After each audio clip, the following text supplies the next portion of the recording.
retracted an Obama-era guideline that claimed the 45-year-old Title IX law required all public schools to let transgender students use the bathroom and the locker room of their choice. The White House says bathroom issues are properly a concern for state and local governments, a position that is getting the administration absolutely savaged on the left.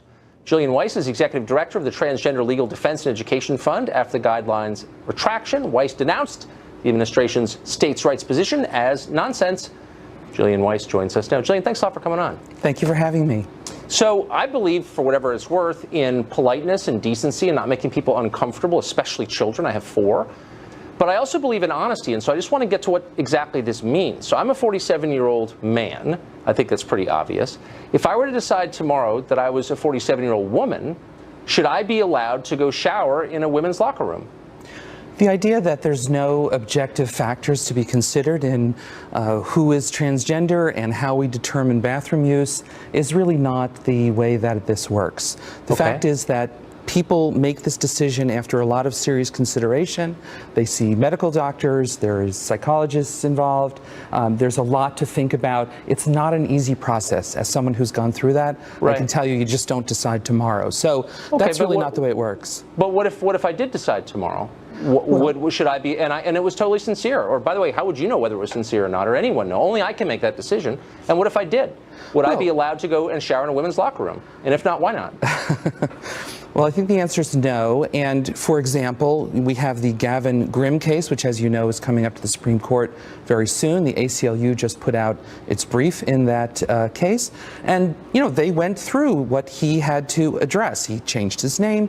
He had medical doctors. He had letters from psychologists and so on. It wasn't the kind of thing where he just came in and said, oh, now I'm going to be using the boys' room. So but let's go through because there's a lot at stake here, and you know this because you do it for a living. There's a lot of money at stake, and there's a lot bigger issues at stake. The definition of gender itself, which is at the center of any society.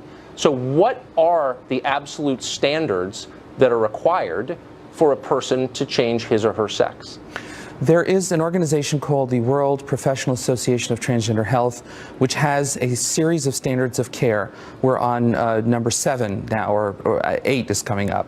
And so this is something that doctors and medical people, psychologists have worked with for years, and there is a whole protocol. So, I mean, I can't give you the entire thing right now, but I think it's important to understand that there is something called transgender, and we have been here forever. We've been going to the bathroom forever. Oh, but I'm not contesting any of that. And just to be totally clear, I'm not attacking anyone. Yes. But I think it's fair, because so much is at stake, to get much more precise than you are getting. So what exactly are the standards? And are they legal standards, or are they standards that you agree with? I mean, what exactly are the actual standards? Because, again, a lot of money is at stake here. Yes. Well, the medical standards require seeing a therapist for a certain period of time before cross-sex hormones will be prescribed, a certain amount of time living as the opposite sex before certain kinds of medical treatment and surgery would be permitted.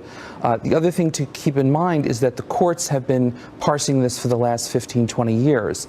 And so if somebody is being stereotyped because of their sex, because they're not perceived to fit in with appropriate masculinity or femininity, because of whatever people perceive as their birth sex, that is something that's prohibited by the anti-discrimination statute. Right, so that's the anti-discrimination statute, but you still haven't explained, I've asked you a bunch, what the legal standards are, because I don't think that there are any, and here's why that's a concern. So the federal government spends over $11 billion every year on sex-specific programs, and I'm sure you know what they are. The Small Business Administration, among many others, gives a ton of money to people because they are women. And so how are we supposed to navigate that if and let's be honest with each other, there are no standards actually, other than I say that I'm of a different sex. How are we supposed to navigate this, and what's going to prevent charlatans from jumping in and taking all that cash? Well, let me give you an example. In the field of athletics, There are standards that have been developed for when someone is permitted to move into a particular single-sex activity. It involves how long they've been on hormones, how long their transition has been, whether or not they have the strength equivalent to, that, like in women's sports, for example. So there are standards that have been developed. Now, I don't know all of the details of that exactly, but you're asking, for example, how do we... There is no absolute standard that's been developed, as you know. I mean, look, this is your job. You know that that's not true. There isn't. The WNBA doesn't have the same standard as the Olympics, as Notre Dame women's field hockey. I mean, there is no absolute standard. Well, if that's what you're saying, is there an absolute standard? You're correct. Yeah. There is not an absolute standard. We are working this out as a society. It doesn't mean put transgender people back in the closet or tell transgender youth just, fend for yourself.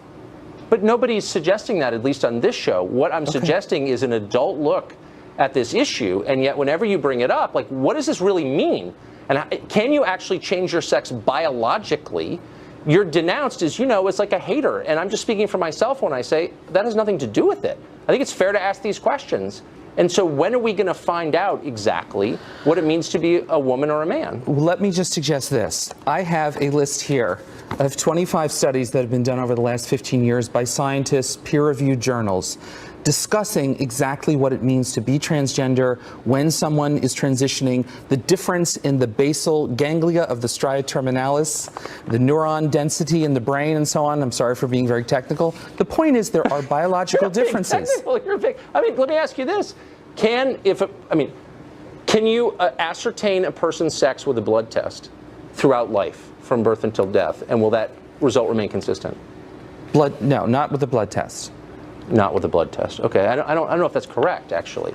But the point is, look, do you agree that, and we'll just leave it here, but do you agree that until there is a commonly recognized, legally recognized standard for sex, what constitutes a man and a woman, that we ought to slow down a little bit, stop building up all these anti-discrimination statutes before we can agree on who is being discriminated against, who meets the standard?